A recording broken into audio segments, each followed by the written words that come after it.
رب زدني علما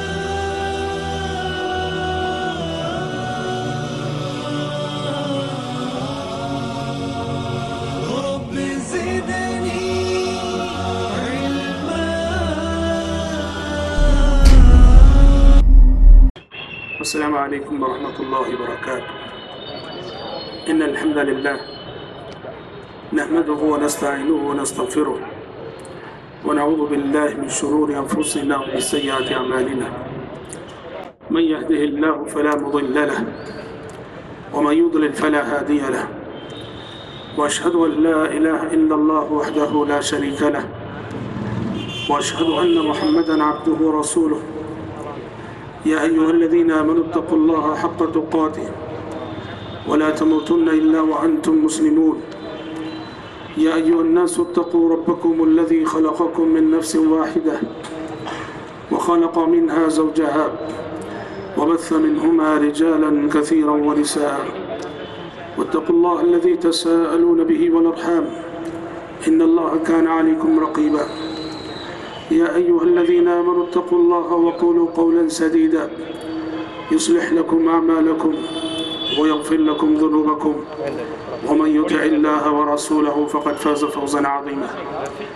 أما بعد، فإن خير الحديث كتاب الله، وخير الهدي هدي محمد صلى الله عليه وسلم، وشر الأمور محدثاتها، وكل محدثة بدعة، وكل بدعة ضلالة، وكل ضلالة في النار. أعوذ بالله السميع العليم من الشيطان الرجيم من همزه ونفخه ونفسه. لا ينهاكم الله عن الذين لم يقاتلوكم في الدين ولم يخرجوكم من دياركم أن تبروهم وتقسطوا إليهم إن الله يحب المقسطين. اس اجلاس کے معزز صدر مولانا شفیق عالم خان صاحب جامعی، امیر ضلع جامعۃ اہل حدیث حیدرآباد، اسٹیج پر تشریف فرما تمام معزز علماء، ذمہ داران جماعت و جمعیت، معزز شرکاء اجلاس اور پردہ نشین خواتین اسلام، آج کی اس بامقصد اور مبارک نشست میں اور اس عظیم الشان اجلاس میں آپ کے سامنے گفتگو کرنے کے لیے منتظمین اجلاس نے مجھے جو موضوع دیا ہے وہ ایک ایسا موضوع ہے جو میں سمجھتا ہوں حالات اس موضوع کا تقاضا کرتے ہیں، ماحول اس موضوع پر کہنے اور سننے کا تقاضا کرتا ہے. اور اسی موضوع کو شروع کرنے کے لیے میں نے سورۃ الممتحنہ کی ایک آیت آپ کے روبرو پڑھی ہے. اللہ تبارک و تعالیٰ نے اس آیت میں ارشاد فرمایا، لا ينهاكم الله عن الذين لم يقاتلوكم في الدين ولم يخرجوكم من دياركم ان تبروهم وتقسطوا اليهم، کہ اللہ تبارک و تعالیٰ تمہیں ان کافروں کے ساتھ حسن سلوک کرنے سے منع نہیں کرتا، ان کافروں کے ساتھ انصاف کرنے سے منع نہیں کرتا جو دین کے سلسلے میں تم سے جھگڑتے نہیں ہیں، تمہیں تمہارے ملک سے، تمہارے وطن سے، تمہارے دیار سے نکالنے کی بات کرتے نہیں ہیں. ایسوں کے ساتھ حسن سلوک کرنے سے اللہ تعالیٰ روکتا نہیں ہے، منع کرتا. انصاف کرو کہ انصاف کرنے والے بندے اللہ تعالیٰ کو بڑے محبوب ہیں. دیکھیے یہ سورۃ الممتحنہ کی آیت ہے، اور سورۃ الممتحنہ کا جو مرکزی مضمون ہے وہ ہے کفر اور اہل کفر سے برات کا اعلان، شرک اور اہل شرک سے بیزارگی کا اعلان. جو سورت کفر اور اہل کفر سے برات اور بیزارگی کا اعلان کرتی ہے، اس صورت میں اللہ تبارک و تعالیٰ نے انصاف پر مبنی، عدل پر مبنی اس قانون کو بیان کیا کہ وہ غیر مسلم، وہ کافر اور وہ مشرک، جو دین کی بنیاد پر، عقیدے کی بنیاد پر تم سے دشمنی نہیں کرتے ہیں، تمہیں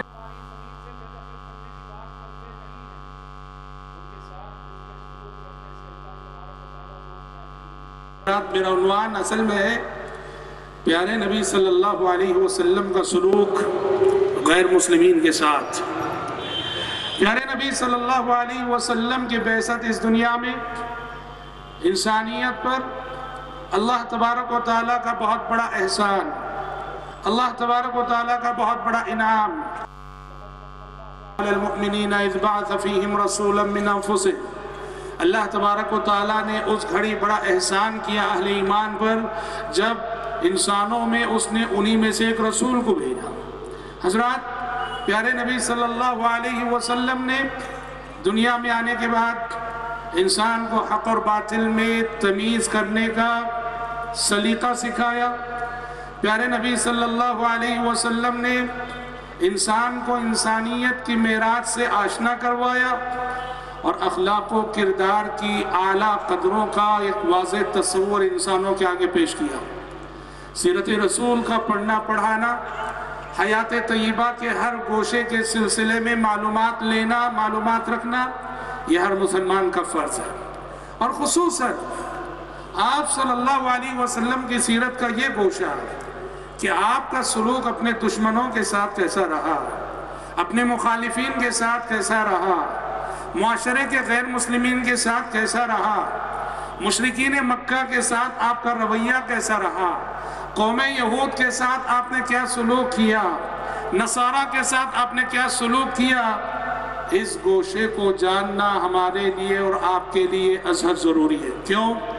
ہندوستان جیسے ممالک میں جہاں ہم سب ایک مائنورٹی کی حیثیت سے نان مسلم میجارٹی کے درمیان رہتے ہیں، ایک اقلیت کی حیثیت سے غیر مسلم اکثریت کے درمیان رہتے ہیں، پیارے نبی صلی اللہ علیہ وسلم کی حیات طیبہ کے اس گوشے کو جاننا ہمارے لیے ضروری ہے تاکہ ہم ملک و ملت کی تعمیر میں اپنا رول ادا کر سکیں اور سماج، معاشرے کو، ہمارے ملک کو، ہمارے شہروں کو، ہمارے محلوں کو ہم امن والا شہر، امن والا محلہ، امن والا صوبہ اور امن والا ملک بنا سکیں۔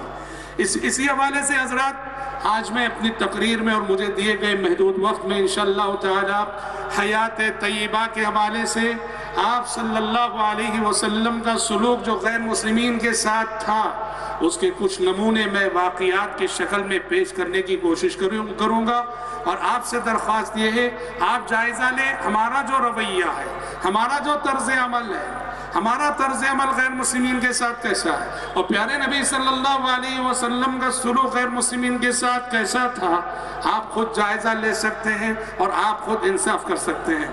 حضرات، سب سے پہلی اور بنیادی بات یہ ہے کہ پیارے نبی صلی اللہ علیہ وسلم نے غیر مسلم، وہ چاہے کسی بھی عقیدے کا ماننے والا ہو، وہ چاہے نصرانی ہو، وہ چاہے یہودی ہو، وہ چاہے مشرک ہو، وہ چاہے صنم پرست ہو، پیارے نبی صلی اللہ علیہ وسلم نے تمام ہی مذاہب کے ماننے والوں سے تعلقات رکھے۔ آپ نے دوریاں نہیں بنائی، مشرکین مکہ سے آپ کے تعلقات رہے، یہود مدینہ سے آپ کے تعلقات رہے، نجران کے نصارہ سے آپ کے تعلقات رہے، آپ نے غیر مسلمین سے تعلقات رکھے، وقت پڑنے پر آپ ان کی دعوت قبول کرتے، غیر مسلم کی مہمان نوازی آپ قبول کرتے، غیر مسلم کے مہمان بنتے، اگر کبھی ان میں سے کوئی بیمار ہو گیا اس کی عیادت کرتے، اور اس سے بڑی بات کیا ہو سکتی ہے کہ آپ صلی اللہ علیہ وسلم نے غیر مسلمین کے ساتھ کاروبار، تجارت، لین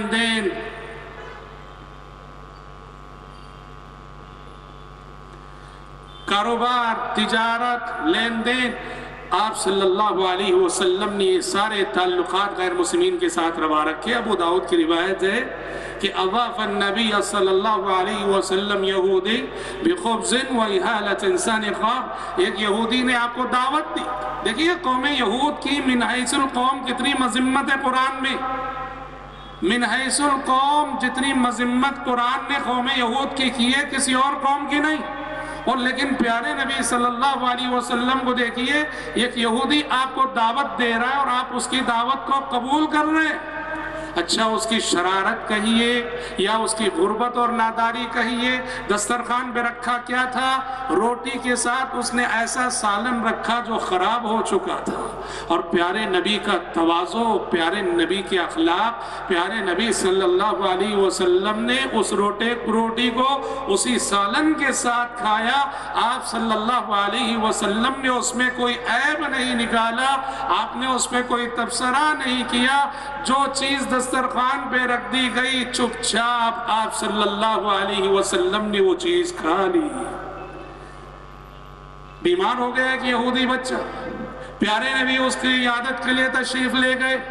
اور حد تو یہ ہے، آپ دنیا سے جاتے ہیں تو اس حال میں جاتے ہیں کہ آپ صلی اللہ علیہ وسلم کے زرہ ایک یہودی کے پاس رہن میں رکھی ہوئی ہے۔ رہن میں آپ صلی اللہ علیہ وسلم نے اپنی زرہ یہودی کے پاس رکھی ہوئی ہے۔ یہ سب تعلقات کیوں؟ تعلقات برائے تعلقات نہیں، تعلقات برائے دعوت، تعلقات برائے تبلیغ۔ اگر آپ اپنے مدعو سے دور ہو جائیں گے، لا تعلق ہو جائیں گے، تعلقات کو ختم کر لیں گے، تو پھر آپ اپنے پیغام کو کیسے پہنچا پائیں گے؟ ضروری ہوتا ہے اپنا پیغام پہنچانے کے لیے، تبلیغ کے لیے، دعوت کے لیے، کہ ہم اپنے مدعو سے، جو بگڑے ہوئے لوگ ہیں، ان سے تعلقات کو مضبوط رکھیں۔ چنانچہ آپ دیکھیے پیارے نبی نے جو مختلف حوالوں سے تعلقات رکھے، ان تعلقات کا فائدہ بھی کیسے ہوا؟ ابھی ہم نے مثال دی، ایک یہودی بچہ بیمار ہو گیا، آپ صلی اللہ علیہ وسلم عیادت کے لیے تشریف لے گئے۔ آپ صلی اللہ علیہ وسلم نے دیکھا کہ اس کی حالت غیر ہے، اور آپ کو لگا کہ شاید یہ چند منٹوں کا مہمان ہے۔ پیارے نبی صلی اللہ علیہ وسلم نے فوراً اسے کلمے کی تلقین کی، کہا کہ کلمہ پڑھ لو۔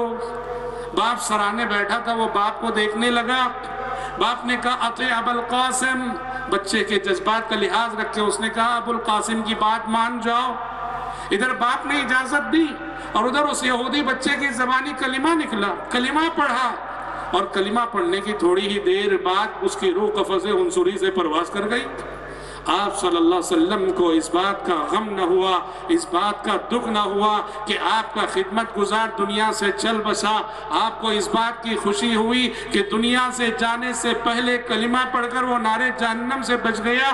آپ وہاں سے یہ کہتے ہوئے نکلے الحمدللہ الذی انقذہ بی من النار، تمام تعریفیں اس اللہ کے لیے ہیں جس نے اس بچے کو، اس نوجوان کو میرے ذریعے سے نارے جہنم سے بچا لیا۔ میرے بھائی ایک بات، ہم دین کے حوالے سے جب بھی بات کرتے ہیں نفرت کی بات کرتے ہیں، ہم دین کے حوالے سے جب بھی بات کرتے ہیں دشمنی کی بات کرتے ہیں، ہم دین کے حوالے سے جب بھی بات کرتے ہیں دوریاں پیدا کرنے کی بات کرتے ہیں۔ ذرا پیارے نبی کے اس اسوے کو سامنے رکھ کے سوچو، یہ کوئی معمولی بات نہیں۔ پیارے نبی نے، یہ جو بچہ تھا، جو یہودی لڑکا تھا نا، پیارے نبی کا باقاعدہ خادم تھا، یہ خدمت گزار تھا۔ یہ پیارے نبی کی خدمت کے لیے صحابہ کیا کم تھے؟ آپ کے ایک اشارے پہ سارا مدینہ امٹ پڑتا تھا آپ کی خدمت کے لیے۔ جس پیغمبر کی خدمت کے لیے پورے صحابہ صبح و شام وقف تھے، اور اس پیغمبر کے خادمین میں ایک یہودی لڑکے کا نام آتا ہے، ایک یہودی نوجوان کا نام آتا ہے۔ پیارے نبی نے اس کو اپنے سے اتنا قریب کیا، اتنا قریب کیا کہ آپ کے خدمت گزاروں کی فہرست جب سیرت نگار تیار کرتے ہیں تو کئی جلیل قدر صحابہ کے ساتھ اس یہودی بچے کا بھی تذکرہ ملتا ہے، اس یہودی نوجوان کا بھی تذکرہ آتا ہے۔ یہ آپ صلی اللہ علیہ وسلم کی سیرت کا پیغام ہے کہ دعوت و تبلیغ کے لیے تعلقات پہلا زینہ ہے، تعلقات پہلی سیڑھی ہے۔ اگر آپ مدعو قوم سے تعلقات کو استوار نہیں رکھیں گے، جن کی اصلاح کرنی ہے، جن تک تبلیغ کرنی ہے، جن تک اسلام کو پہنچانا ہے، اگر ان سے تعلقات کو اگر آپ استوار نہیں رکھیں گے تو پھر آپ تبلیغ کریں گے کیسے؟ تعلقات رہیں گے، صبح و شام وہ آپ کے اخلاق کو دیکھتا رہے گا، آپ کے کردار کو دیکھتا رہے گا، آپ کی گفتگو کو وہ سنتا رہے گا، اور نہیں معلوم کہ کب کون سا عمل آپ کا اسے متاثر کر جائے، کون سی ادا تمہاری اسے متاثر کر جائے۔ یہ چیز بار بار غور کرنے کی ہے کہ کیا سبب ہے کہ جس نبی کی خدمت کے لیے سارا مدینہ وقف تھا، اس نبی نے ایک یہودی نوجوان کو اپنے سے اتنا قریب کیا کہ آپ کے خدمت گزاروں میں اس کا نام سیرت نکال لیتے ہیں اور لکھتے ہیں۔ حضرات، پیارے نبی صلی اللہ علیہ وسلم نے غیر مسلم، چاہے وہ کسی بھی دین و مذہب کا ماننے والا ہو، غیر مسلم کو جو حقوق عطا کیے اور غیر مسلم کو جس نظر سے دیکھا، اس کا ایک تقاضا یہ بھی تھا، آپ نے جیسے مسلمان کی جان کو محترم قرار دیا، غیر مسلم کی جان کو بھی محترم قرار دیا، جیسے ایک مسلمان کے مال کو محترم قرار دیا، غیر مسلم کے مال کو بھی محترم قرار دیا، جیسے ایک مسلمان کی عزت و آبرو کو محترم قرار دیا، غیر مسلم کی عزت و آبرو کو بھی آپ نے محترم قرار دیا۔ چنانچہ صحیح بخاری کی وہ مشہور روایت ہے، پیارے نبی تشریف فرما تھے، ایک جنازہ گزرا، پیارے نبی فوراً اٹھ کھڑے ہوئے، جنازہ گزرا فوراً اٹھ کھڑے ہوئے، صحابہ نے کہا انہا جنازۃ یہودی یا رسول اللہ کے نبی، جس جنازے کے لیے آپ اٹھ کھڑے ہوئے ہیں یہ یہودی کا جنازہ ہے۔ آپ صلی اللہ علیہ وسلم نے فوراً فرمایا الیست نفسا، ٹھیک ہے کہ وہ یہودی ہے لیکن یہ بتاؤ کہ وہ انسانی جان نہیں ہے؟ الیست نفسا، موت ہوتی ہے، وہ ایک پیغام رکھتی ہے اپنے اندر، وہ موت چاہے کافر کی ہو، موت چاہے مشرک کی ہو، موت چاہے مومن کی ہو، موت چاہے مسلمان کی ہو، وہ اپنے اندر ایک پیغام رکھتی ہے۔ آپ صلی اللہ علیہ وسلم نے کہا الیست نفسا، کیا یہ انسانی جان نہیں ہے؟ فقہی اعتبار سے یہ قیام گرچہ منسوخ ہو چکا ہے، لیکن الیست نفسا کہہ کر پیارے نبی نے جو سبق دینا چاہا وہ سبق قیامت کی صبح تک کے لیے ہم سب کے لیے، وہ سبق قیامت کی صبح تک کے لیے باقی ہے کہ اسلام ہر انسانی جان کا احترام کرتا ہے، ہر انسانی جان کو محترم قرار دیتا ہے۔ ایک حدیث میں آپ نے فرمایا من قتل معاہدہ لم يرح رائحة الجنة وإن ريحها ليوجد من مسيرة 40 عاما۔ من قتل معاهدا لم يرح رائحة الجنة وإن ريحها ليوجد من مسيرة 40 عاما۔ جو شخص کسی معاہد کو قتل کرے، معاہد کسے بولتے ہیں؟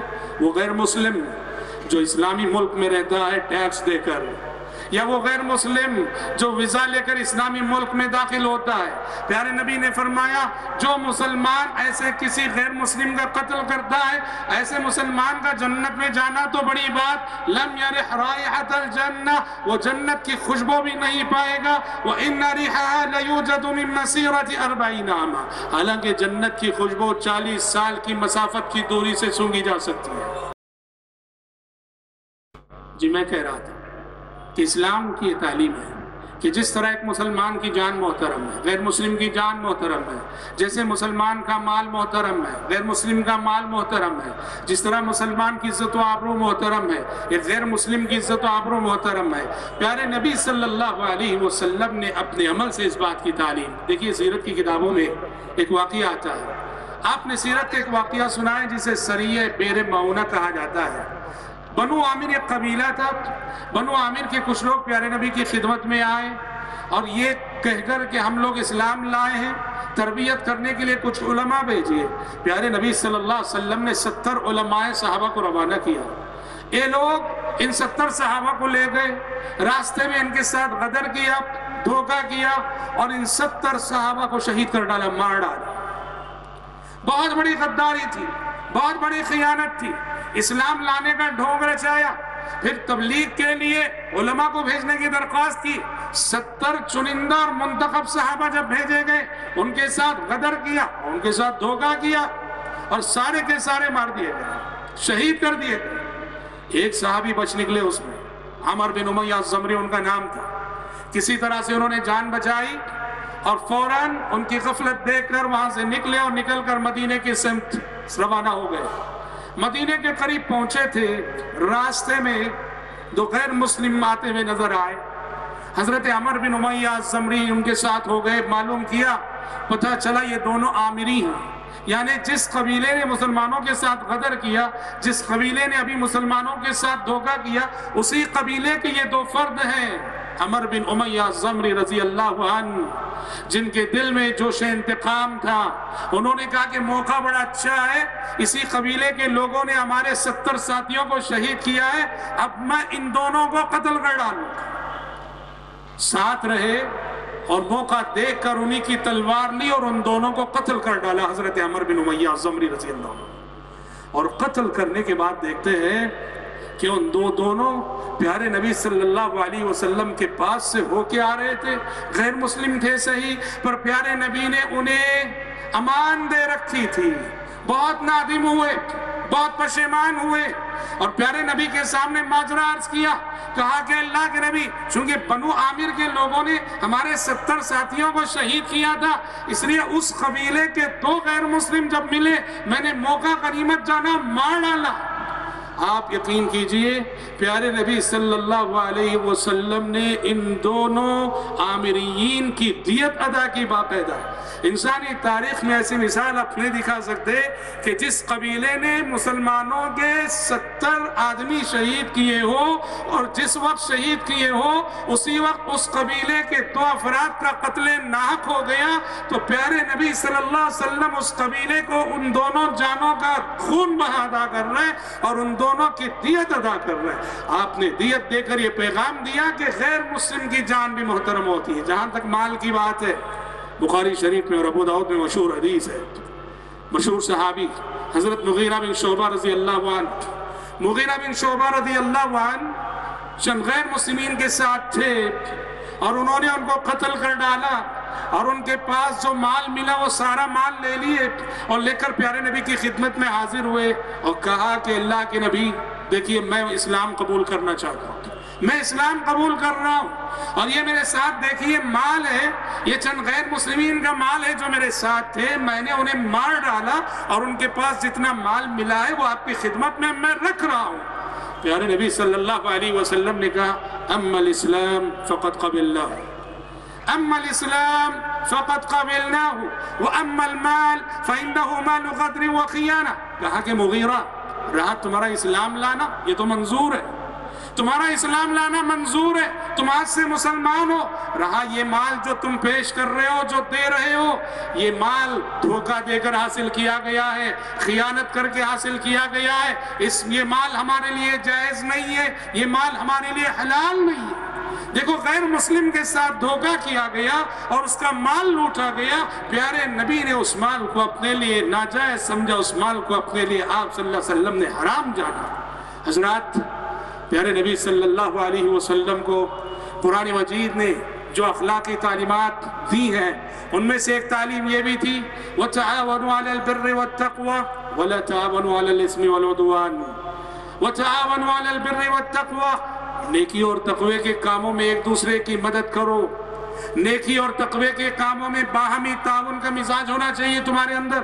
وَلَا تَعَاوَنُوا عَلَى الْإِثْمِ وَالْعُدْوَانِ، گناہ کے کاموں میں ایک دوسرے کی مدد نہ کرو، ظلم کے کاموں میں ایک دوسرے کی مدد نہ کرو۔ یہ قانون صرف مسلمانوں کے درمیان باہمی تعاون کے لیے نہیں ہے، بلکہ اگر قرآن مجید میں یہ آیت جہاں آئی ہے سیاق و سباق کے اعتبار سے اگر دیکھیں، یہ آیت اصل میں نازل ہوئی غیر مسلمین کے سلسلے میں۔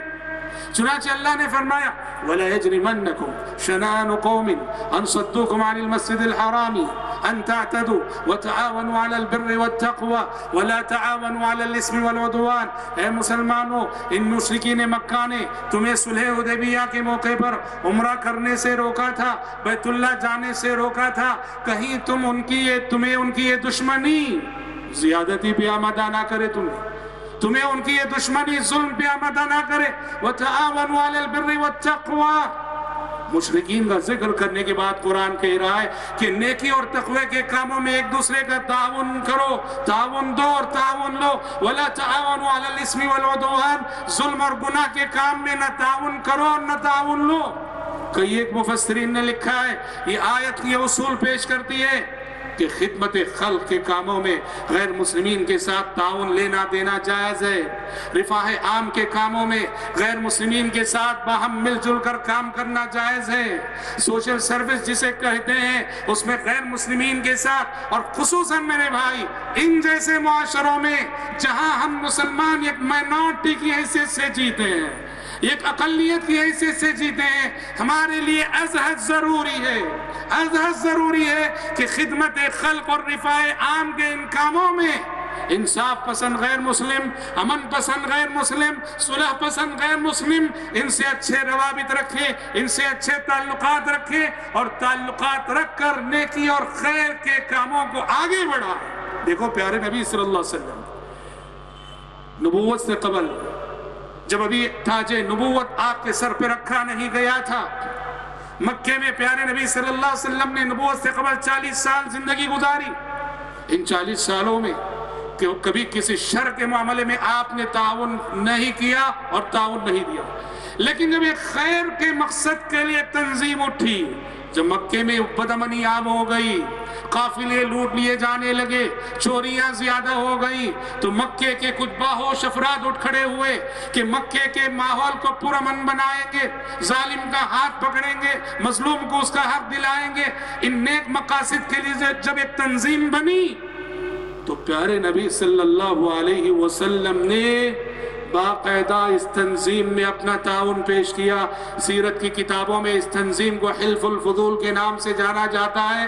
مکے کا جو امن لٹ چکا تھا، مکے کا جو سکون لٹ چکا تھا، اس لٹے ہوئے امن کو واپس لانے کے لیے یہ تنظیم قائم ہوئی، معاشرے کو پرامن بنانے کے لیے یہ تنظیم قائم ہوئی۔ آپ صلی اللہ علیہ وسلم نے غیر مسلمین کے ساتھ باقاعدہ تعاون دیا اور تعاون لیا۔ آپ کہیں گے یہ نبوت سے پہلے کا واقعہ ہے، آپ ابھی نبی نہیں بنے تھے تب کا وقت، سچ ہے، لیکن یاد رکھو نبوت سے پہلے کی زندگی بھی ہمارے لیے نمونہ ہے۔ پیارے نبی کی صرف نبوت کے بعد کی 23 سالہ زندگی آئیڈیل نہیں، وہ تو ہے ہی، نبوت سے پہلے کی 40 سالہ زندگی بھی ہمارے لیے نمونہ ہے۔ کیوں؟ اس لیے کہ پیارے نبی نے نبوت سے پہلے گزاری گئی اس 40 سالہ زندگی کو لے کر مشرکین مکہ سے چیلنج کیا تھا، فَقَدْ لَبِثْتُ فِيكُمْ عُمُرًا مِّن قَبْلِهِ، اے لوگوں میں وہی محمد ہوں جس کی کتاب زندگی کے 40 ورق تمہارے سامنے کھلے ہوئے ہیں۔ بتا دو کہیں داغ، بتا دو کہیں کوئی دھبا، بتا دو کہیں کوئی عیب، بتا دو کہیں کوئی کمزوری۔ ان 40 سالوں کو لے کر آپ نے اپنے معاشرے سے چیلنج کیا تھا، اور یہ چیلنج جو قرآن میں مذکور ہے یہ پیغام دیتا ہے کہ نبوت سے پہلے کی زندگی بھی ہمارے لیے نمونہ ہے۔ ایک تو یہ بات ہوئی، اور دوسری بات یہ ہے کہ آپ صلی اللہ علیہ وسلم نے نبوت ملنے کے بعد حلف الفضول میں اپنی شرکت کو آپ یاد کیا کرتے تھے، خوش ہوتے تھے۔ آپ صلی اللہ علیہ وسلم کا بہت اچھا لگتا تھا کہ نبوت سے پہلے میں نے ان نیک مقاصد کے لیے تو تنظیم قائم ہوئی، میں نے باقاعدہ اس میں حصہ لیا، اور آپ فرماتے تھے آج بھی انہی جیسے مقاصد کے لیے کوئی تنظیم قائم ہوگی تو میں اس کے ساتھ تعاون کرنا چاہوں گا، تعاون لینا چاہوں گا۔ پتہ چلا کہ خدمت خلق اور رفاہ عام کے کاموں میں، معاشرے کو پرامن بنانے میں آپس میں ایک دوسرے کی کوششوں کو ملانا چاہیے، اور ایک دوسرے کے ساتھ باہمی تعاون کی فضا ہمیں پیدا کرنی چاہیے، اور اس سلسلے میں حالات کو ہموار کرنا چاہیے۔ یہ پیارے نبی صلی اللہ علیہ وسلم کی حیات طیبہ کا عظیم سبق ہے۔ حضرات، غیر مسلمین کے ساتھ آپ کا جو مثالی سلوک تھا، اس کا ایک مظہر یہ بھی کہ آپ کی حیات طیبہ یہ بھی پیغام دیتی ہے، اور یہ بھی پیغام اپنے اندر رکھتی ہے کہ غیر مسلم جو آپ کے ساتھ احسان کرتا ہے، وہ غیر مسلم جس نے کبھی آپ کی مدد کی ہو، آپ کا ساتھ دیا ہو، آپ کا ہاتھ بٹایا ہو، آپ کے کام آیا ہو، پیارے نبی نے کہا غیر مسلمین کے احسانات کو یاد رکھو۔ غیر مسلم کے احسانات کو پیارے نبی کی سنت تھی، یاد رکھتے تھے، اور یاد رکھ کر احسان کا بدلہ چکانے کی کوشش کرتے تھے آپ صلی اللہ علیہ وسلم۔ اور اس حوالے سے سیرت میں بہت ساری مثالیں ہیں۔ آپ نے مطعم بن عدی کا نام سنا ہے، یہ کون ہے؟ تھا تو کافر مگر بڑا ہی صاحب کردار تھا، اس نے پیارے نبی صلی اللہ علیہ وسلم کی بڑی مشکل اوقات میں، بڑی مشکل گھڑیوں میں مدد کی۔ آپ کو معلوم ہے مکے والوں نے آپ کا سماجی بیکاٹ کیا تھا، شیب ابی طالب نے آپ کو محصور کر دیا تھا۔ 3 سال آپ صلی اللہ علیہ وسلم نے اور آپ کے ساتھیوں نے ایسے فقر و فاقے میں گزارے کہ اس دوران کوئی ان سے خرید و فروخت کرنے والا نہیں، لین دین کرنے والا نہیں، کاروبار کرنے والا نہیں۔ اللہ اکبر۔ پیارے نبی صلی اللہ علیہ وسلم اور آپ کے صحابہ نے اس درمیان درخت کے پتے کھائے، درخت کے پتے کھائے۔ شیب ابی طالب کے حصار کے درمیان صحابہ نے کھجور کے پتے اتنے چبائے اور اتنے کھائے۔ دیکھیے صحیح روایت ہے، حضرت سعد بن ابی وقاص رضی اللہ عنہ فرماتے ہیں شیب ابی طالب کے حصار کے درمیان ہم نے اتنے درخت کے پتے کھائے ہیں بھوک کی شدت سے کہ جب ہم قضائے حاجت کے لیے جاتے تھے ہمارا بول و براز بھی جانوروں کی مینگنیوں کی طرح ہوا کرتا تھا، جانوروں کے گوبر کی طرح ہوا کرتا تھا۔ اس قدر صحابہ نے پتے کھائے۔ وہ 3 سال بڑے آزمائش کے تھے، وہ 3 سال بڑے امتحان کے تھے۔ اور آپ کو معلوم ہے یہ بیکاٹ کیسے ختم ہوا؟ مطعم بن عدی اٹھ کھڑا ہوا۔ کون ہے یہ؟ غیر مسلم ہے۔ مطعم بن عدی اٹھ کھڑا ہوا اپنے 2-4 ساتھیوں کو لے کر، اس نے کہا کہ محمد سے ہمارا دینی اختلاف ہے صحیح، عقیدے کا اختلاف ہے صحیح، پھر بھی وہ ایک انسان ہے، ہمارا رشتہ دار ہے، ہم نے ظلم کی حد کر دی۔ مطعم بن عدی نے اس بیکاٹ کو ختم کیا اپنے ساتھیوں کو لے کر، اور اس کے کھڑے ہونے کے بعد اور اس بیکاٹ کے ختم کرنے کے اعلان کے بعد یہ بیکاٹ ختم ہوا اور شیب ابی طالب کے حصار سے مسلمان باہر آئے۔ ایک احسان یہ تھا مطعم بن عدی کا، دوسرا احسان کیا تھا؟ پیارے نبی طائف گئے۔ طائف سے جب آپ واپس ہو رہے تھے مشرکین مکہ نے مکے میں آپ کا داخلہ روک دیا، کہا کہ آپ اب مکے میں داخل نہیں ہو سکتے۔ اس وقت بھی مطعم بن عدی آگے بڑھ کے سامنے آتا ہے، آگے کہتا ہے محمد میں آپ کو پناہ دیتا ہوں، میری شخصی پناہ میں آپ مکے میں داخل ہو سکتے ہیں۔ مطعم بن عدی کی شخصی پناہ میں آپ مکے میں داخل۔ اس دور میں آج جیسے سیاسی پناہ ہوتی ہے، کوئی بھی سردار کسی کو پناہ دے دیتا، پورا قبیلہ اور پورا شہر اس کا لحاظ رکھتا تھا۔ پیارے نبی کو مطعم بن عدی نے پناہ دی اور پیارے نبی مکے میں داخل ہوئے۔ مطعم بن عدی کے اس احسان کو آپ نے یاد رکھا اور اس کا بدلہ دینا چاہا۔ اور آپ کو بڑی یاد آئی مطعم بن عدی کی، جانتے ہیں کب؟ جب جنگ بدر ہوئی، مکی زندگی ختم ہو کے آپ مدینہ پہنچے، جنگ بدر ہوئی، جنگ بدر کا نتیجہ یہ نکلا 70 کافر مارے گئے، 70 کافر مسلمانوں کے ہاتھوں گرفتار ہوئے، مسلمانوں کے ہاتھ پہلی مرتبہ 70 کافر قید میں ہیں۔ اس وقت آپ صلی اللہ علیہ وسلم کو مطعم بن عدی کی یاد آئی اور اس وقت تک مطعم بن عدی کا انتقال ہو چکا تھا۔ آپ نے اس وقت فرمایا تھا لو كان المطعم ابن عدی حیا، لو كان المطعم ابن عدی حیا ثم كلمني في هؤلاء النتن لا تقتم له۔ آپ نے فرمایا اگر آج مطعم بن عدی زندہ ہوتا اور ان 70 قیدیوں کی سفارش میں ایک جملہ کہہ دیا ہوتا، اس کے ایک جملے پر ان 70 قیدیوں کو میں آزاد کر دیا ہوتا۔ هل جزاء الاحسان الا الاحسان؟ احسان کا بدلہ احسان کے سوا اور کیا ہو سکتا ہے؟ پیارے نبی صلی اللہ علیہ وسلم نے غیر مسلم کے احسان کو ہمیشہ یاد رکھا اور اس کا بدلہ دیا، اور بدلہ بھی بڑا بھاری بدلہ۔ کبھی کبھار تو ایسا ہوا چھوٹے چھوٹے احسانات کا آپ نے بڑا بھاری بدلہ چکایا ہے۔ اور اس سلسلے میں بھی آپ نے بخاری شریف کی وہ مشہور حدیث سنی ہے، سفر میں تھے پیارے نبی صلی اللہ علیہ وسلم، سینکڑوں کی تعداد میں آپ کے ساتھ صحابہ تھے، پانی ختم ہو گیا، پانی ختم ہو گیا، ضرورتیں ہیں، پینا ہے، نہانا ہے، غسل کرنا ہے، دھونا ہے۔ آپ صلی اللہ علیہ وسلم نے پانی کی تلاش میں تو صحابہ روانہ کی، پانی تو نہیں ملا۔ ہاں البتہ ایک مشرک عورت مل گئی، ایک غیر مسلم عورت مل گئی جو 2 مشکیزیں بھرے ہوئے لے جا رہی تھی۔ صحابہ اس خاتون کو پکڑ لے آئے، پیارے نبی صلی اللہ علیہ وسلم نے اس خاتون کے برتن میں اپنا دست مبارک رکھا، اس خاتون کے پانی میں اپنا دست مبارک رکھا اور آپ کی انگلیوں کے درمیان سے پانی کے چشمے ابلنے لگے۔ آپ نے فرمایا صحابہ سے سب اپنی اپنی ضرورتیں پوری کر لو۔ سارے صحابہ نے جو سینکڑوں کی تعداد میں تھے اپنی اپنی ضرورتیں پوری کر لی. جس کو پینا تھا پی لیا، جس کو نہانا تھا نہا لیا، جس کو دھلنا تھا دھل لیا، جس کو اسٹور کرنا تھا کر لیا.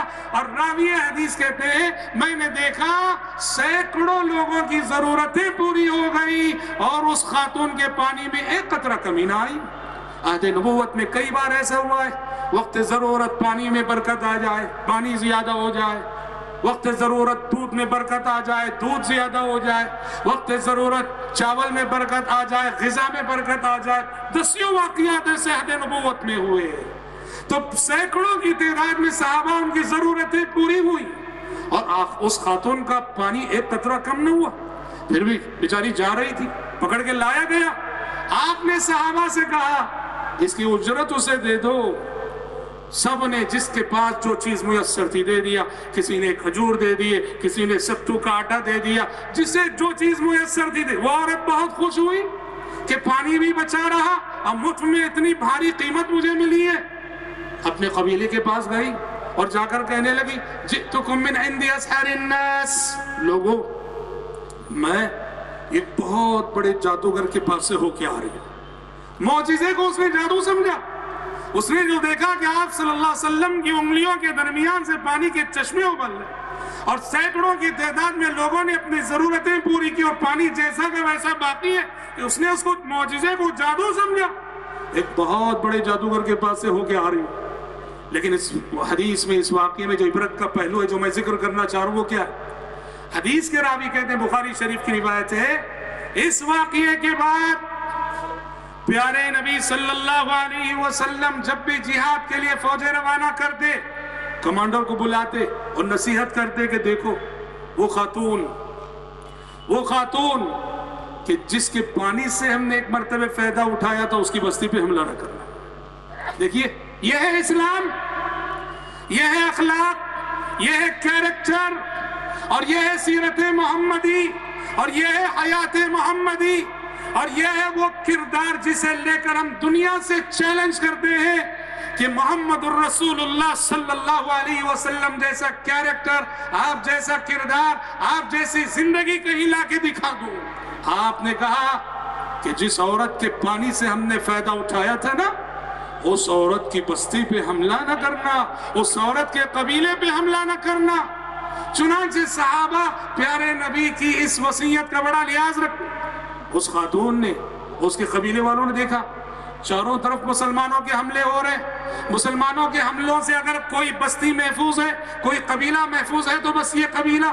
وہ عورت سمجھ گئی کہ وہ جو پانی سے فائدہ ایک مرتبہ اٹھا لیا ہے اس کا بدلہ ہمیں دے رہے محمد صلوات اللہ وسلم علیہ. اس نے اپنے قبیلے والوں کو جمع کیا. قبیلے والوں کو جمع کر کے کہا لوگوں دیکھو کہ چاروں طرف حملے ہو رہے، مسلمانوں کے حملے سے اگر بچی ہے تو ہماری بستی بچی ہے. جانتے ہو کیوں؟ وہ جو ایک مرتبہ میرے پانی سے فائدہ اٹھا لیا تھا مسلمانوں نے، اس کا بدلہ وہ ہمیں دے رہے. عورت نے کہا لوگوں اگر محمد کی تعلیمات اتنی ہی اچھی ہیں تو کیا ہی اچھا ہوگا کہ ہم سب مسلمان ہو جائیں. سارا کا سارا قبیلہ مسلمان ہو گیا.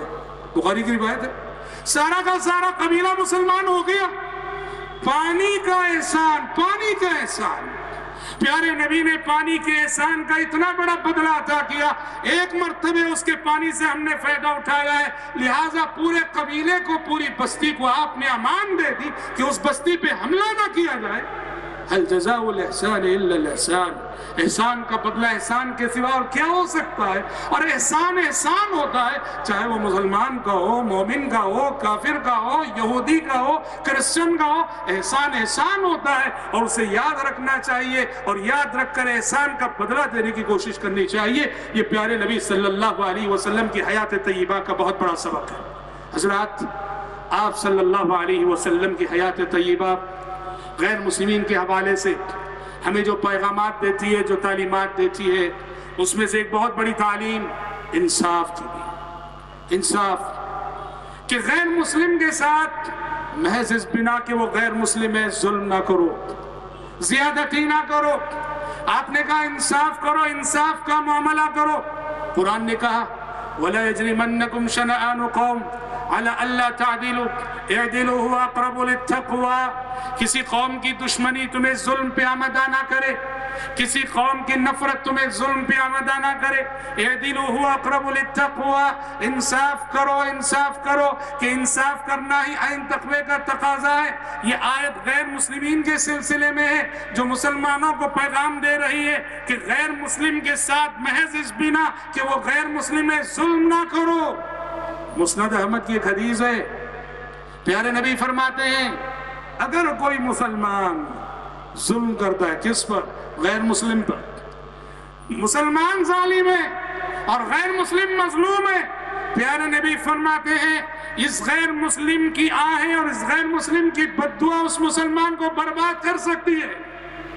اللہ کے پاس یاد رکھو، دعاؤں کی قبولیت کے لیے قانون الگ ہے، بد دعاؤں کی قبولیت کے لیے قانون الگ ہے.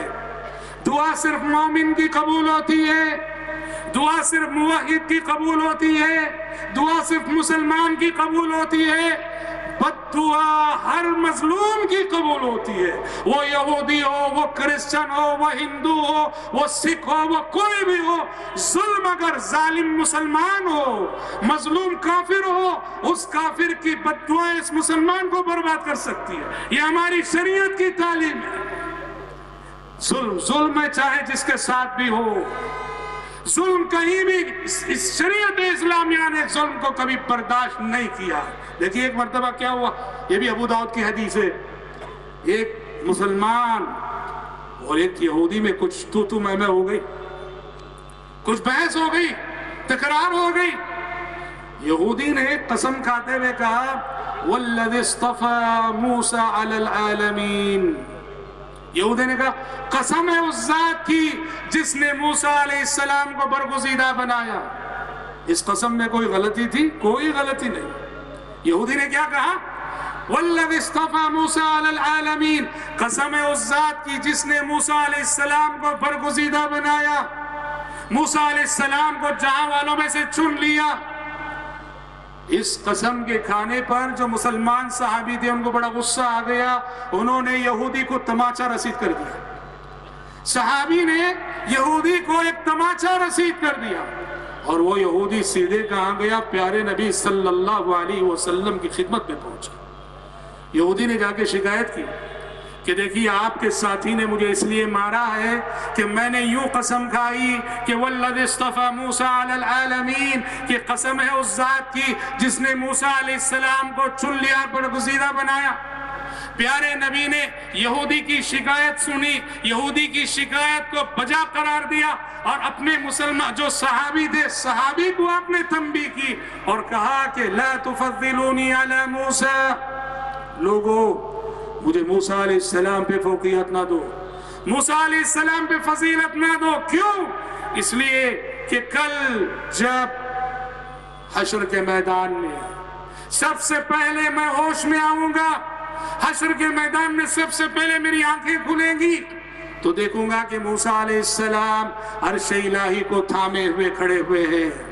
پتہ نہیں وہ مجھ سے پہلے ہوش میں آ چکے ہوں گے یا دنیا میں ان بھی جو مدہوشی طاری ہوئی تھی، دنیا کی اس مدہوشی کے بدلے کل حشر کے دن کی بے ہوشی سے بچا لیے جائیں گے.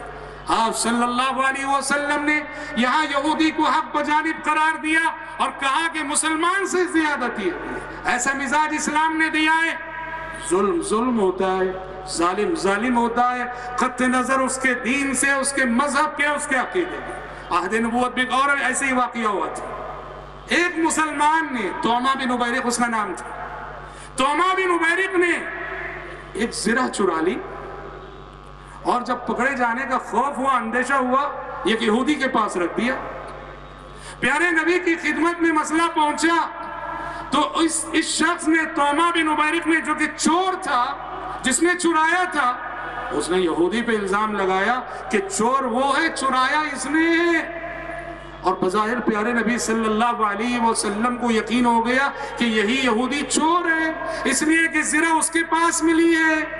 تو قریب تھا کہ پیارے نبی صلی اللہ علیہ وسلم اس یہودی کو مجرم قرار دیتے.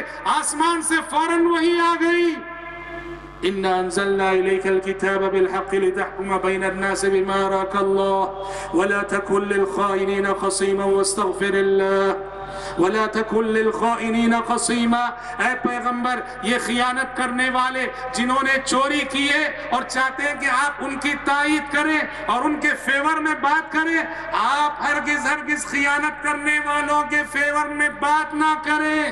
واستغفر اللہ، اور اللہ سے استغفار کیجئے. ان اللہ کان غفورا رحیما. ان آیتوں نے نازل ہو کے بتایا حقیقت میں چور یہی ہے. توما بن مبارک یہودی چور نہیں ہے. آسمان سے آنے والی وحی نے یہودی کی برات کا اعلان کیا اور مسلمان کے مجرم ہونے کا اعلان کیا. یہ انصاف ہے جو صرف آپ کو قرآن میں ملے گا. یہ انصاف ہے جو صرف آپ کو شریعت محمدی میں ملے گا. یہ انصاف ہے جو صرف آپ کو قانون محمدی میں ملے گا. اور انصاف کی ایسی نادر مثالیں صرف اور صرف آپ کو اسلامی تاریخ میں ملے گی. اسی حوالے سے حضرات دیکھیے، معاہدے، قوموں کی تاریخ میں معاہدوں کی بڑی اہمیت ہوتی ہے. قوم قوم سے معاہدہ کرتی ہے، قبیلہ قبیلے سے معاہدہ کرتا ہے، ملک ملک سے معاہدہ کرتا ہے، فرد فرد سے معاہدہ کرتا ہے. پیارے نبی صلی اللہ علیہ وسلم نے غیر مسلمین کے ساتھ کیے گئے معاہدوں کو ایسے نبھایا ہے. آپ جیسے میں نے کہا اسلامی تاریخ کے علاوہ دوسری تاریخ میں ایسی مثالیں نہیں دکھا سکتے آپ.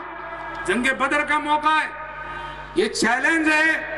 کوئی اپنی تاریخ میں کوئی عہد و پیمان کی پاسداری کا کوئی ایسا واقعہ پیش کر کے دکھا دے. چیلنج ہے. جنگ بدر کا موقع ہے. آپ کو معلوم ہے کہ بدر میں کیا قسم پرسی کا عالم تھا. نکلے تھے ابو سفیان کے قافلے کا پیچھا کرنے کے لیے، اچانک لڑائی کی نوبت پیش آ گئی. 313 کے مقابلے میں وہ 1000 وہ آئے ہیں لڑنے کے لیے، پوری تیاری سے آئے ہیں. اور مسلمانوں کا یہ عالم ہے ناقص تیاری. تیر ہے تلوار نہیں، تیر ہے کمان نہیں، کمان ہے تو تیر نہیں، تلوار ہے تو ڈھال نہیں، ڈھال ہے تو تلوار نہیں. تعداد کم اور پھر یہ ناقص تیاری. اور ایسے میں دیکھیے ایک واقعہ ہوا. صحابی رسول حذیفہ بن یمان رضی اللہ عنہ اور ان کے والد، یہ دونوں جو پیارے نبی کے پاس جنگ میں شامل ہونے کے لیے آ رہے تھے، ابو جہل کے جاسوسوں نے انہیں گرفتار کر لیا. ابو جہل نے جنگ سے پہلے جاسوس پھیلا رکھے تھے. غلط راستے کا انتخاب کیا. آنے میں ان دونوں نے ابو جہل کے جاسوسوں کے ہاتھوں گرفتار ہو گئے اور پکڑ کے ابو جہل کے پاس لے گئے. ابو جہل نے پوچھا کہاں جا رہے تھے؟ جان بچانی تھی، جھوٹ بولا. کہا کہ مدینہ جا رہے تھے. کہا کہ سچ کہو مدینہ جا رہے تھے؟ کہا سچ کہہ رہے ہیں، بالکل مدینہ جا رہے تھے. ابو جہل کو یقین ہو گیا کہ یہ مدینہ ہی جا رہے تھے لگتا ہے. ابو جہل نے کہا وعدہ کرو اگر میں چھوڑوں گا تو سیدھا مدینہ جاؤ گے، جا کے تمہارے ساتھیوں سے نہیں ملو گے، فوج میں شامل نہیں ہوگے. وعدہ کیا دونوں نے. ابو جہل نے چھوڑا اور جیسے ہی ابو جہل نے چھوڑا دونوں نے سیدھا رخ کیا پیارے نبی کا. پیارے نبی بدر کے قریب پہنچے ہوئے تھے اور جا کر سارا ماجرا سنا. اللہ کے نبی آ رہے تھے ہم. ابو جہل کے جاسوسوں کے ہاتھوں گرفتار ہو گئے اور بلاخر یہ وعدہ لے کے ابو جہل نے چھوڑا ہے کہ ہم مدینہ جائیں گے اور آپ کے ساتھ شامل نہیں ہوں گے. پیارے نبی نے کہا وعدہ کر چکے ہو؟ کہا کہ ہاں وعدہ کر چکے. کہا اگر وعدہ کر چکے ہو تو وعدے کے مطابق مدینہ چلے جاؤ. اللہ وعدے کے مطابق مدینہ چلے جاؤ، اللہ ان کے خلاف ہماری مدد کرے گا. ہم نے کہا تاریخ میں ایسی مثال دکھا دو کیسی نازک گھڑی تھی. 313 یا 319 جو بھی کہیے، 2 سپاہیوں کا اضافہ کتنا معنی رکھتا تھا. ایسی نازک گھڑی میں بھی میدان جنگ میں دشمن سے کیے ہوئے عہد و پیمان کو بھی پیارے نبی نے یوں نبھایا کہ جب ابو جہل سے وعدہ کر چکے تھے یہ دونوں، کہا کہ واپس مدینہ چلے جاؤ، وعدے کو نبھاؤ. مسلمان ہمیشہ ظاہری اسباب یا ظاہری تیاری کی بنیاد پہ جنگ نہیں جیتا کرتا ہے، اللہ سے تعلق کی بنیاد پہ جیتا کرتا ہے. اور بالکل ایسی ہی مثال امیر معاویہ رضی اللہ عنہ کے زمانے میں ہوا. امیر معاویہ رضی اللہ عنہ کے زمانے میں ایک بات یہ ہوئی کہ رومیوں کے ساتھ معاہدہ تھا. مدت معاہدہ ابھی ختم ہونے کو تھی کہ امیر معاویہ رضی اللہ عنہ نے روم کی سرحد پہ فوج ترتیب دے دی. نیت کیا تھی کہ جیسے ہی مدت معاہدہ ختم ہوگی رومیوں پہ حملہ بولیں گے, حملہ کر دیں گے. صحابی رسول عمر بن انبسہ رضی اللہ عنہ نے خلیفہ وقت امیر معاویہ رضی اللہ عنہ سے کہا کہ خلیفہ وقت غلطی کر رہے ہیں آپ, ابھی آپ معاہدے کی مدت میں ہیں, معاہدے کی مدت میں سرحد پہ فوجیں ترتیب دینا بھی یہ معاہدے کے خلاف ورزی ہے, واپس بلائیے پوری فوج کو. امیر معاویہ رضی اللہ عنہ کو اتنی بڑی تیاری کرنے کے بعد, سرحد پر فوجیں کھڑی کر دیے جانے کے بعد, حضرت عمر بن انبسہ کی نصیحت کو قبول کرتے ہوئے ساری فوجیں وہاں سے واپس بلانی پڑی. عہد و پیمان کو نبھانے کی ایسی مثالیں آپ دنیا کی تاریخ میں نہیں دکھا سکتے. اسی طرح سے حضرات پیارے نبی صلی اللہ علیہ وسلم قوموں کے درمیان جو تعلقات ہوتے ہیں, آپسی تعلقات کی کچھ روایتیں ہوتی ہیں. ایک ملک دوسرے ملک سے تعلقات قائم کرتا ہے اور ایک قوم دوسرے قوم سے تعلقات قائم کرتی ہے. تعلقات کی کچھ روایتیں ہوتی ہیں. پیارے نبی نے جائز حدود میں رہ کر اس وقت تعلقات کی جو روایتیں تھیں ان روایتوں کا بھی آپ نے لحاظ رکھا. چنانچہ دیکھیے آپ صلی اللہ علیہ وسلم کے بارے میں آتا ہے آپ کا ایک خاص لباس تھا. ویسے تو بڑی زہد کی زندگی تھی, بڑی زاہدانہ زندگی آپ نے گزاری, بڑی ناداری کی زندگی آپ نے گزاری. اس کے باوجود زمانے کے جو دستور ہیں جو قوموں سے تعلقات کے حوالے, قوموں کے باہمی تعلقات کے حوالے سے بڑی اہمیت کے حامل تھے, آپ نے ایک لباس خاص اٹھا رکھا تھا. جانتے ہیں کس لیے؟ آپ کی خدمت میں جو عرب کے مختلف قبائل کی نمائندہ وفود آیا کرتے تھے, غیر مسلمین کے وفود, کہا کہ جب یہ وفد آتے ہیں آپ صلی اللہ علیہ وسلم وہ لباس پہن کر جو آپ کے پاس موجودہ لباسوں میں سب سے بہتر اور سب سے عمدہ لباس تھا, آپ اچھا لباس پہن کر آنے والے وفود کا استقبال کرتے تھے. اور یہ سب آنے والے مسلمان نہیں ہوتے, آپ کی خدمت میں آنے والے آدھے سے زیادہ وفود کافر تھے, غیر مسلم تھے, اور آپ نے ان کو اتنا اچھے انداز میں ویلکم کیا, استقبال کیا. ان کی آمد پر آپ اچھا لباس پہن کر استقبال کرتے تھے جی. اور جب آپ نے دعوت اسلام کے خطوط لکھنے چاہے بادشاہوں کو, وقت کی سپر پاور طاقتوں کو, آپ کو بتایا گیا کہ اس زمانے کی روایت ہے کہ کوئی بڑا آدمی کسی بڑے آدمی کو خط لکھتا ہے, خط پر مہر ہونی چاہیے اور اسی خط کو اہمیت دی جاتی ہے, اسی خط کو پڑھا جاتا ہے جس پہ مہر ہوتی ہے.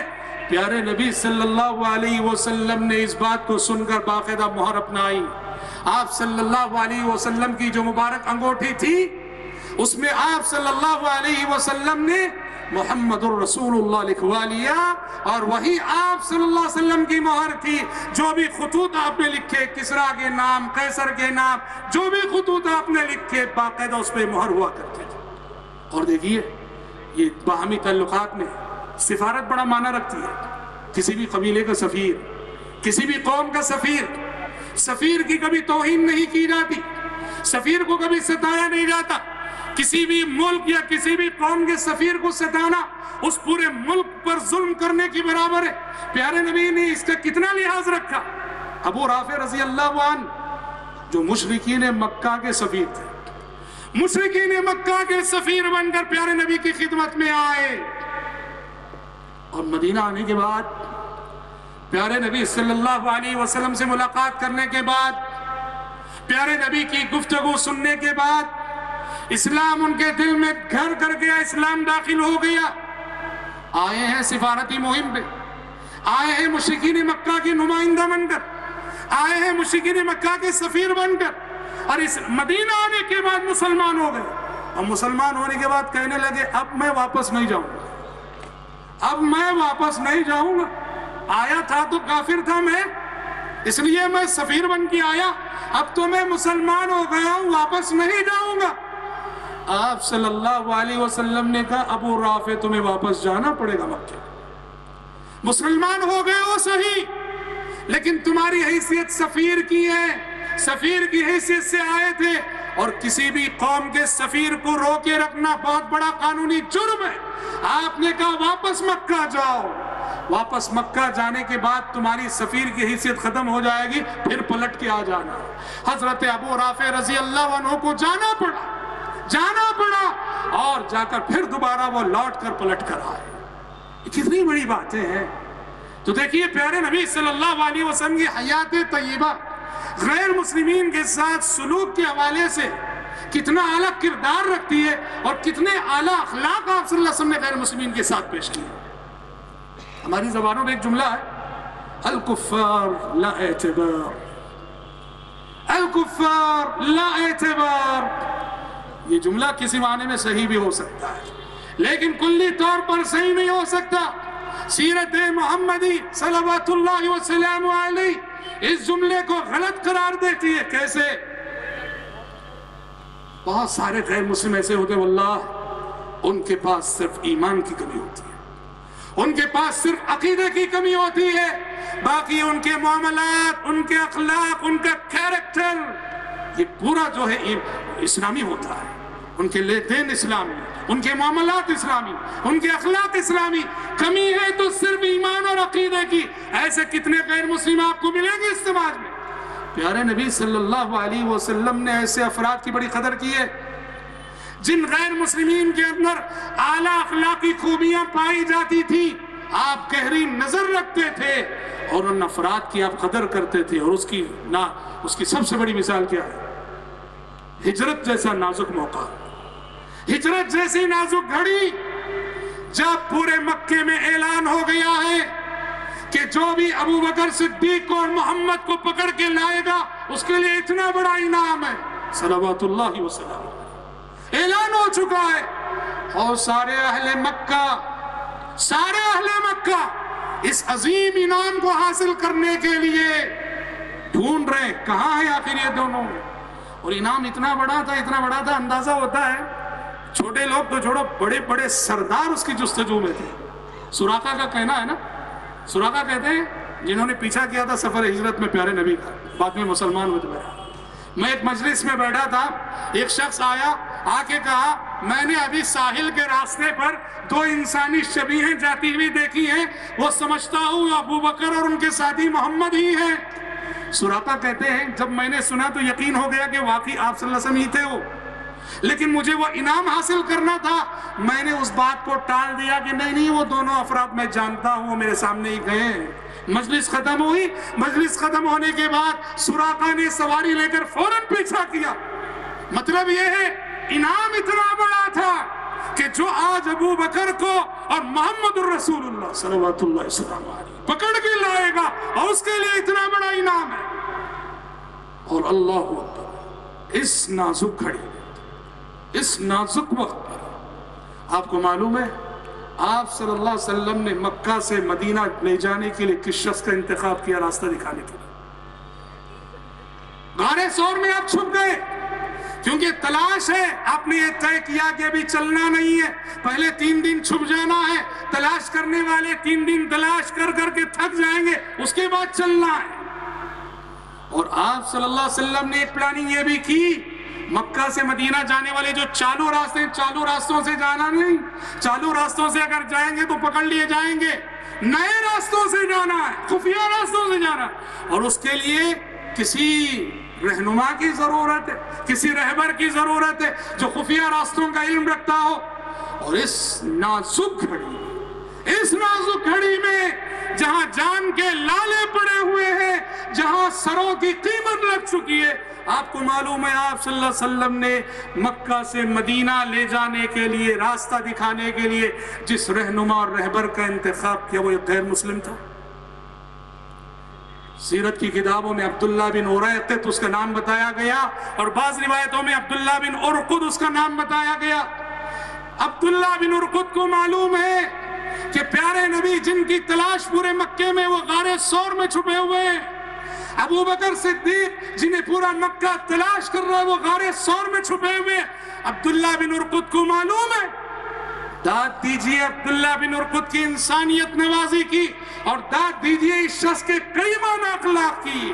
اس نے پیارے نبی کے ساتھ غدر نہیں کیا، دھوکہ نہیں کیا، خیانت نہیں کی، راز کو راز رکھا، اور وہ اپنے ہم مذہب لوگوں کو اس نے بتایا نہیں کہ جنہیں تم ڈھونڈ رہے ہو وہ غار ثور میں چھپے بیٹھے، بتایا نہیں۔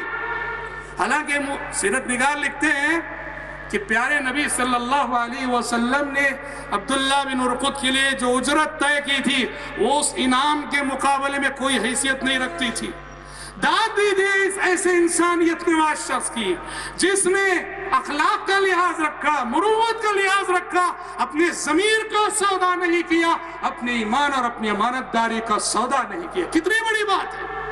آپ صلی اللہ علیہ وسلم، یہ اور بات ہے، آگے چل کے وہ مشرف اسلام ہوتے ہیں، انہیں ہدایت ملتی ہے، لیکن جس وقت انہوں نے مکہ سے مدینہ لے جانے کا کردار ادا کیا خفیہ راستوں سے، اس وقت وہ غیر مسلم تھے۔ حضرات، واقعات بہت ہیں، مثالیں بہت ہیں، نمونے بہت ہیں۔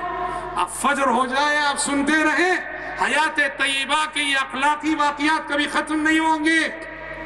آج ضرورت اس بات کی ہے کہ ہم اسی نبی کے امتی ہیں، تو آج ان اخلاق کو اپنی عملی زندگی میں نافذ کر کے دکھائیں۔ آج خون کے آنسو رونے کو دل کرتا ہے۔ نبی رحمت کے امتی ہم، جس نبی کے شب و روز، جس نبی کے لیل و نہار سراسر اخلاق کریمانہ کا ثبوت، اور آج ہمارے معاملات کیسے ہیں؟ معاملات میں کتنی کچی ہے ہماری قوم، لین دین میں کتنی کچی ہے ہماری قوم، اخلاق میں ہمارا کیا حال ہے، اور نعوذ باللہ اسلام کا نام لے کر اسلام کے نام پہ ہمارے پاس جذباتی نوجوان کیسا ظلم کرتے ہیں، جس کے سبب آج اسلام کو دہشت گردی کا الزام دیا جا رہا ہے، نبی عربی محمد صلی اللہ علیہ وسلم کو دہشت گرد ہونے کا الزام دیا جا رہا ہے، اور قرآن مجید جو کتاب رحمت ہے اس کو دہشت گردی کی تعلیم دینے والی کتاب قرار دیا جا رہا ہے۔ کون ذمہ دار ہے؟ میں ذمہ دار ہوں اور آپ ذمہ دار ہیں جو اسلام کا نام لے کے ایسے کام کرتے ہیں جن کی اجازت اسلام نہیں دیتا۔ یاد رکھو، ڈرو اللہ سے کہ کہیں حشر کے میدان میں ایسا نہ ہو ہم ہو، ہمارا گریبان ہو اور پیارے نبی کا دست مبارک ہو کہ پیارے نبی شکایت کرے کہ یہ میرا امتی تھا جو میرے لیے باعث بدنامی بنا ہوا تھا۔ امتی باعث رسوائی پیغمبر ہیں، اقبال نے جو کہا۔ صحابہ نے دیکھیے پیارے نبی صلی اللہ علیہ وسلم نے کہا کہ ماں باپ کو گالی دینے کی بات کہی، کہا کہ ماں باپ کو گالی دے۔ صحابہ نے فوراً پوچھا اپنے ماں باپ کو کوئی گالی دیتا ہے؟ پیارے نبی نے کیا فرمایا؟ پیارے نبی نے کہا ڈائریکٹ کوئی ماں باپ کو گالی نہیں دیتا، تم کسی کے ماں باپ کو گالی دیتے ہو وہ ریاکشن اور رد عمل میں تمہارے ماں باپ کو گالی دیتا ہے، تم ہی دو سبب بنے۔ اور اسی معنی میں قرآن نے کہا وَلَا تَسُبُّوا الَّذِينَ يَدْعُونَ مِن دُونِ اللَّهِ فَيَسُبُّوا اللَّهَ عَدْوًا بِغَيْرِ عِلْمٍ، کہ گالی نہ دو ان کے خداؤں کو کہ ورنہ وہ رد عمل میں ریاکشن میں اللہ کو گالی دیں گے۔ یہ کتنی عظیم اخلاقی تعلیمات ہے۔ حضرات، آج ضرورت ہے پیارے نبی صلی اللہ علیہ وسلم کے اخلاق و کردار کو اپنی عملی زندگی میں نافذ کرنے کی۔ اللہ کی قسم، پیارے نبی صلی اللہ علیہ وسلم کی ایک ایک تعلیم پہ، ایک ایک سنت پہ، ایک ایک حدیث پہ اگر اخلاص سے عمل کرو گے آپ کا عمل دعوت بن جائے گا اور اس ملک ہندوستان کا نقشہ بدل جائے۔ دیکھیے ہمارے صوبہ تمل ناڈو کا مشہور واقعہ ہے، ایک کمپنی کا مالک جو لوگوں کو ماہانہ تنخواہ دینے میں بہت ستایا کرتا تھا، ہر مہینہ تنخواہ بہت دیر سے دیتا تھا، بہت تاخیر سے دیتا تھا۔ ایک مرتبہ درس حدیث میں ایک حدیث اس نے سن لی جو اس کے دل پہ اثر کر گئی کہ پیارے نبی نے فرمایا آتُ الْأَجِيرَ أَجْرَهُ قَبْلَ أَن يَجِفَّ عَرَقُهُ، مزدور کو اس کا پسینہ سوکھنے سے پہلے اس کی مزدوری دے دو۔ اس نے طے کیا کہ آئندہ سے میں اپنے ورکرز کو، اپنے ماتحتوں کو پہلی دوسری تاریخ پہ تنخواہ دے دوں گا، اور اس نے اس حدیث پہ خلوص دل کے ساتھ عمل شروع کیا۔ ورکرز نے دیکھا خلاف معمول اس مہینے پہلی تاریخ کو تنخواہ مل گئی، سب کو حیرت ہوئی۔ دوسرا مہینہ دیکھا خلاف معمول پہلی تاریخ کو تنخواہ مل گئی اور حیرت زدہ ہوئے۔ تیسرا مہینہ دیکھا خلاف معمول پہلی تاریخ کو تنخواہ مل گئی، ان سے رہا نہ گیا، پوچھ بیٹھے کہ یہ تبدیلی اچانک کیسے؟ آپ سے تو ہمیں اتنی شکایت تھی۔ اس نے کہا کہ میں تمہیں تنخواہ دینے میں بہت ستایا کرتا تھا، پر ہمارے پیغمبر کی ایک حدیث میں نے سنی اور میں نے یہ ارادہ کر لیا کہ اس حدیث میں آئندہ سے عمل کروں گا کہ مزدور کا پسینہ سوکھنے سے پہلے اس کی اجرت دے دو، اسی کا نتیجہ ہے کہ تم 3 مہینوں سے دیکھ رہے ہو وقت پہ دے رہا ہوں۔ لکھا ہے اللہ اکبر، اس بات کو سن کر اس کمپنی کے کئی غیر مسلم ورکرز مسلمان ہو گئے۔ مسلمان سچا مسلمان بن جائے، یہ سب سے بڑی دعوت ہے، سب سے بڑی تبلیغ ہے۔ زبان قال سے زیادہ تبلیغ ہمیشہ زبان حال سے ہوتی ہے۔ اسلامی کیریکٹر پیش کرو، نبی عربی حضرت محمد صلی اللہ علیہ وسلم کے مجسم اخلاق کو اپنی عملی زندگی میں پیش کرو اور پھر دیکھو اس ملک کا نقشہ بدل جائے گا۔ میں اپنی گفتگو کو زیادہ طول نہ دیتے ہوئے انہی نکات پہ ختم کرتا ہوں اور رب العالمین سے دعا کرتا ہوں کہ رب العالمین مجھ کہنے والے کو اور آپ سننے والوں کو ہر شعبہ زندگی میں پیارے نبی صلی اللہ علیہ وسلم کے اسوے کو اپنانے کی توفیق عطا فرمائے اور خلوص دل کے ساتھ آپ صلی اللہ علیہ وسلم کی ہر چھوٹی بڑی تعلیم پر عمل کرنے کی توفیق عطا فرمائے۔ شکر گزار ہوں میں جامعۃ الحدیث حیدرآباد اور سکندرآباد اور اس کے محترم ذمہ داران کا اور ان 3 حلقوں کا، خاص کر جن 3 حلقوں کے احباب نے آج کے پروگرام منعقد کیا ہے۔ دعا ہے کہ رب العالمین آپ سب کی جد و جہد قبول فرمائے اور ہم سب کی محنتوں کو اللہ تعالیٰ ثمر آور بنائے اور ہم سب آپ سب کی محنتوں کا صلہ رب العالمین جنت الفردوس کی صورت ادا کرے۔ آمین۔ وآخر دعوانا الحمدللہ رب العالمین۔